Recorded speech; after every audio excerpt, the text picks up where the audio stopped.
Hi everyone! Welcome to the first episode of In the Kitchen at Ultimate Acres. My name is Kim.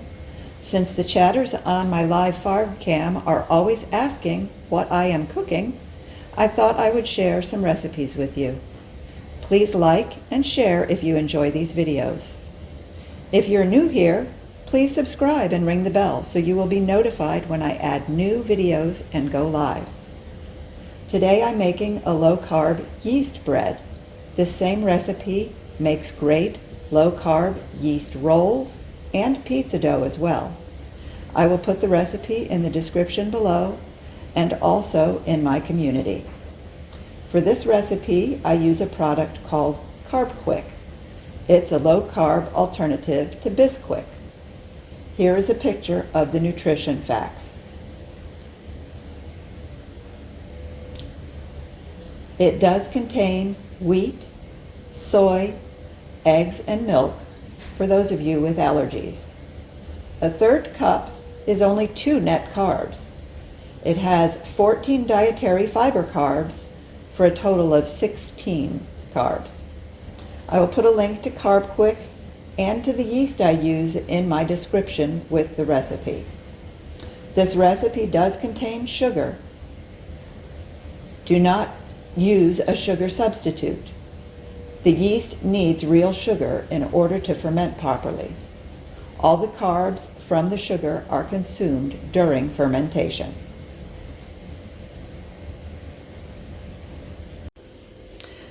To start off, you heat the 1.5 cups of water up to about 100 to 115 degrees.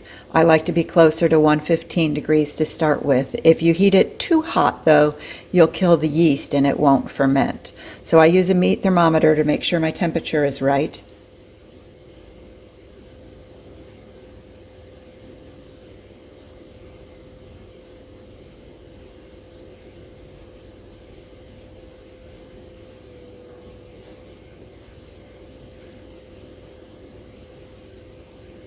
Okay, we're pretty close, so we add our sugar. And then we stir our sugar to dissolve it.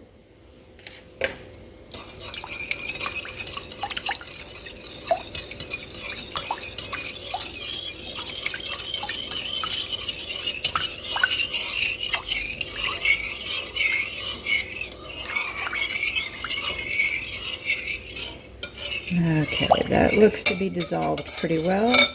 Then we add our yeast. 2 packs. I use 2 packs of dry yeast. 2 tablespoons of sugar, 2 packs of dry yeast. Pack 1.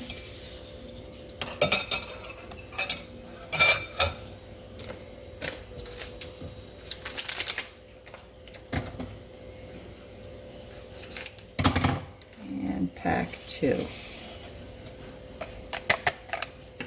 And then we want to make sure it's mixed up pretty good, that it's all absorbed into the water.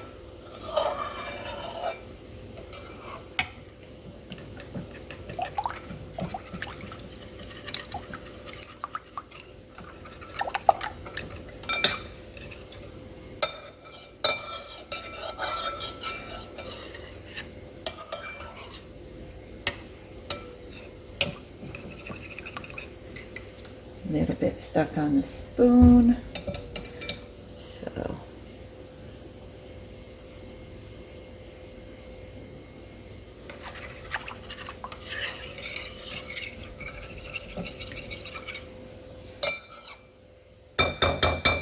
and then we let it sit for 5 minutes.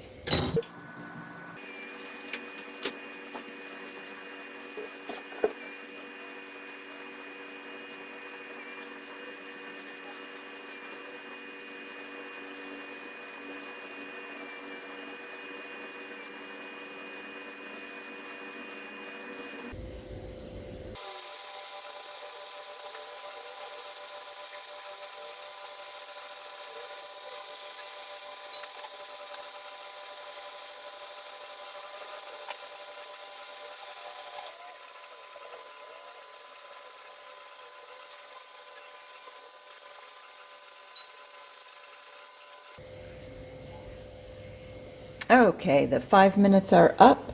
So now we add our CarbQuik. It's 4.5 cups of CarbQuik, and we mix it in.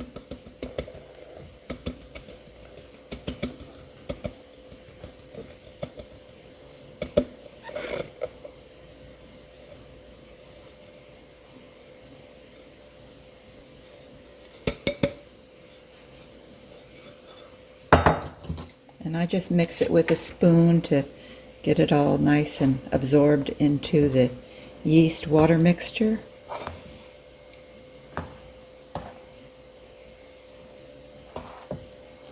Until it makes a stiff dough. If you end up needing more CarbQuik, you can add more if needed, just till it gets to the right consistency.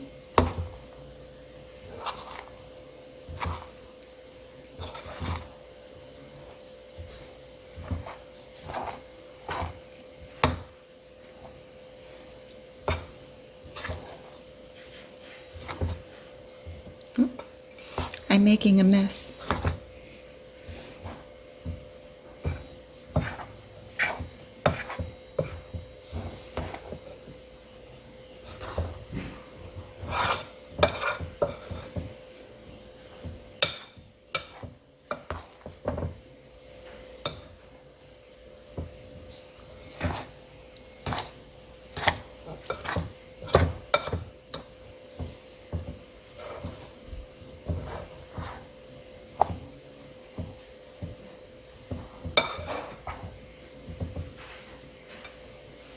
Okay, at this point where it's fairly well mixed, I then put it in my Ninja professional blender.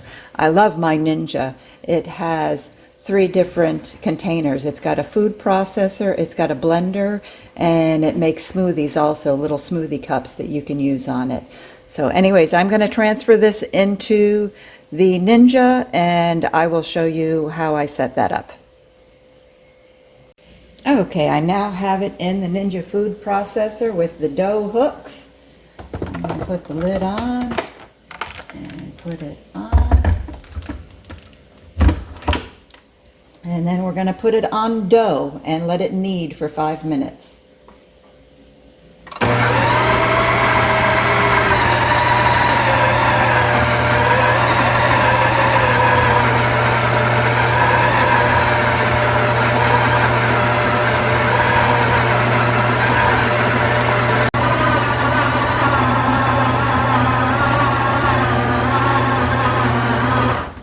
Okay, the 5 minutes is up, so I take my Ninja off, and I get my dough out.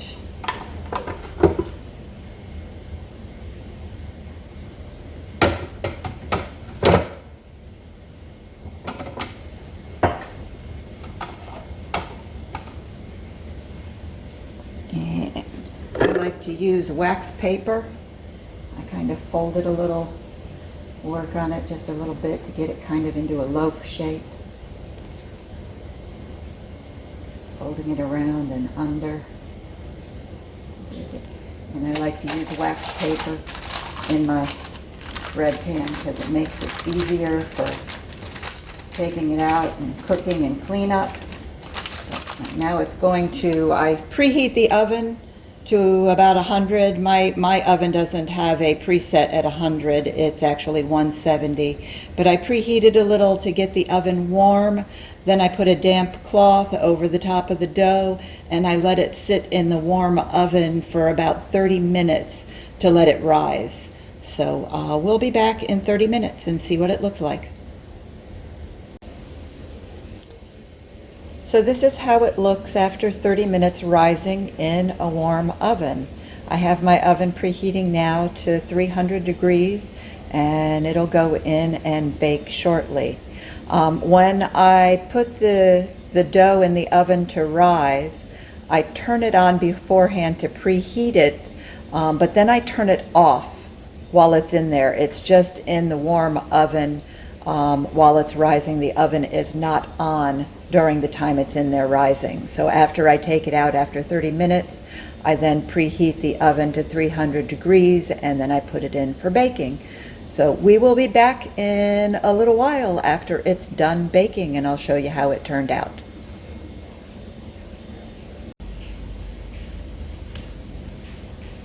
And it's done. I bake around 20 minutes. I know cooking times are going to vary depending on your ovens and different things, but for me, it's about 20 minutes until the crust is just turning golden brown. And I like to use the wax paper because it's very easy to remove out of the pan with the wax paper. It makes cleanup a lot easier and removal and everything a lot easier. So that's why I use the wax paper. Anyways, hope you all enjoyed the first episode of In the Kitchen at Ultimate Acres. Have a great day, everyone.